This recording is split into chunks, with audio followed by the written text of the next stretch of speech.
নমস্কার বন্ধুরা, health is equal to wealth চ্যানেলে আপনাদের সবাইকে আবারও স্বাগতম। আজ আমরা এমন একটি নীরব বিপদের কথা জানব যা শরীরে কোনো লক্ষণ না দেখিয়েই ধীরে ধীরে আমাদের হার্ট, মস্তিষ্ক এবং রক্তনালীর মারাত্মক ক্ষতি করতে পারে। সেটি হলো হাই কোলেস্টেরল বা উচ্চ কোলেস্টেরল। অনেকেই ভাবেন কোলেস্টেরল মানেই খারাপ জিনিস, কিন্তু আসল সত্যিটা একটু আলাদা।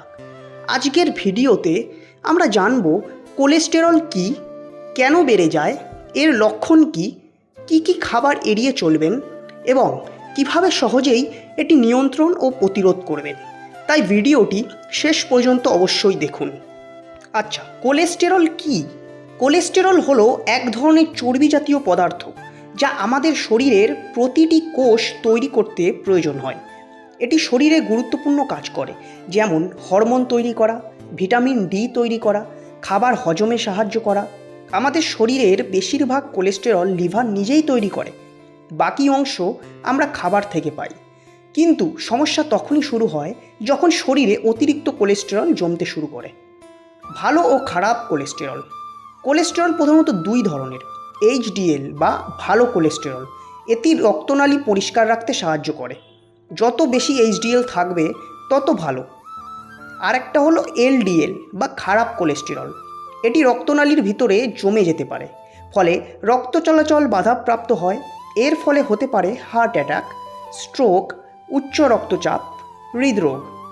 কেন হাই কোলেস্টেরল হয় চলুন জেনে নেওয়া যাক। 1. অতিরিক্ত তেল চর্বিযুক্ত খাবার। প্রতিদিন বিরিয়ানি, ফাস্টফুড, ফ্রাইড চিকেন, প্যাকেটজাত খাবার খেলে ঝুঁকি অনেক বেড়ে যায়। 2. ব্যায়াম বা এক্সারসাইজ না করা। সারাদিন বসে কাজ করলে শরীরে খারাপ কোলেস্টেরল জমতে থাকে। 3. অতিরিক্ত ওজন। পেটের মেদ বাড়লে এলডিএল বেড়ে যাওয়ার সম্ভাবনা থাকে। 4.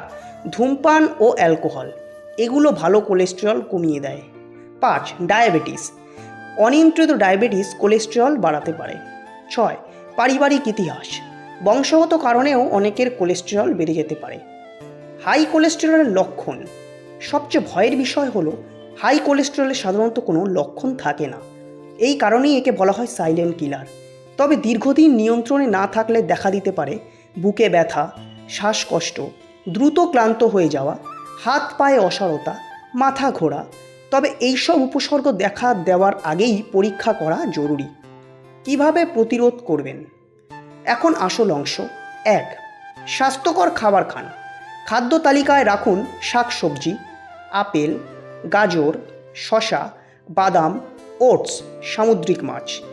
2. এই খাবারগুলো কমিয়ে দিন: বার্গার, ফ্রেঞ্চ ফ্রাই, পিৎজা, প্রক্রিয়াজাত মাংস, অতিরিক্ত মিষ্টি, অতিরিক্ত মাখন ও ঘি। 3. প্রতিদিন হাঁটুন। প্রতিদিন অন্তত 30 মিনিট দ্রুত হাঁটুন। সপ্তাহে 5 দিন ব্যায়াম বা এক্সারসাইজ করুন। 4. ওজন নিয়ন্ত্রণ করুন। 5 থেকে 10% ওজন কমলেও অনেক উপকার পাওয়া যায়। 5. ধূম্রপান বন্ধ করুন। যত দ্রুত সম্ভব ধূম্রপান বা স্মোকিং ত্যাগ করুন। 6. পর্যাপ্ত ঘুমান। প্রতিদিন 7 থেকে 8 ঘন্টা ঘুমানোর চেষ্টা করুন। 7. নিয়মিত স্বাস্থ্য পরীক্ষা করুন, বিশেষ করে যদি আপনার বয়স 30 বছরের বেশি হয়। বছরে অন্তত একবার লিপিড প্রোফাইল টেস্ট করান। শেষ কথা বন্ধুরা, মনে রাখবেন, হাই কোলেস্টেরল কোনো রোগ নয়, এটি একটি সতর্ক বার্তা। সময় মতো সচেতন হলে ভবিষ্যতের বড় বিপদ এড়ানো সম্ভব। আজ থেকেই ছোট ছোট অভ্যাস বদলান, কারণ আপনার হার্ট সুস্থ থাকলে আপনার জীবনও সুস্থ থাকবে। যদি ভিডিওটি ভালো লেগে থাকে অবশ্যই একটি লাইক করেন, কমেন্টে লিখুন আমি আজ থেকেই সচেতন হব। ভিডিওটি পরিবার ও বন্ধুদের সঙ্গে অবশ্যই শেয়ার করুন। আর স্বাস্থ্য সম্পর্কিত গুরুত্বপূর্ণ ও তথ্যভিত্তিক ভিডিও পেতে আমাদের health is equal to wealth চ্যানেলটি সাবস্ক্রাইব করে বেল আইকনটি অন করে দিন। আমি আবার নতুন ভিডিও নিয়ে খুব শীঘ্রই ফিরে আসব। ততদিন পর্যন্ত সুস্থ থাকুন, সচেতন থাকুন, কারণ সত্যি health is equal to wealth. ভালো থাকবেন সবাই।